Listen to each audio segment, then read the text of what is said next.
স্বাদের রান্নাবান্না চ্যানেলে আজকে আপনাদের জন্য ফুলকপি দিয়ে মুরগির গিলা কলিজা দিয়ে ভাজি করব, সেটা দেখাবো। আমি প্রথমে ফুলকপিটা ভাপ দিয়ে রেখেছিলাম। এখন পেঁয়াজ, আদা, রসুন বাটা আর হলুদ দিয়ে কাঁচামরিচ দিয়ে এটাকে ভেজে নিয়েছি। এখন আমি আলাদাভাবে যে কলিজাটা ভেজে রেখেছিলাম, মুরগি রান্না করবেন যেভাবে সেমভাবে কলিজাটাকে আলাদা ভাজি করে রেখে দিবেন। আর ওটা ফুলকপির সাথে মিক্স করে দিবেন। সাথে একটা ক্যাপসিকাম ছিল বাসায়, সেটাও দিয়ে দিয়েছিলাম। চাইলে এটাতে আলু দিতে পারেন, অনেক সুস্বাদু হয়। আশা করি আপনারা করে দেখবেন।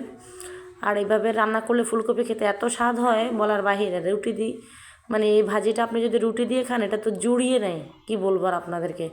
ঠিক আছে, স্বাদ অনুযায়ী লবণটা দেখে নেবেন আর একটু সামান্য চিনি ছেড়ে দিবেন, হয়ে যাবে ফুলকপি দিয়ে মুরগির গিলা কলিজা ভাজি। ধন্যবাদ। চ্যানেলটি সাবস্ক্রাইব করে লাইক শেয়ার করে পাশে থাকবেন। আসসালামু আলাইকুম।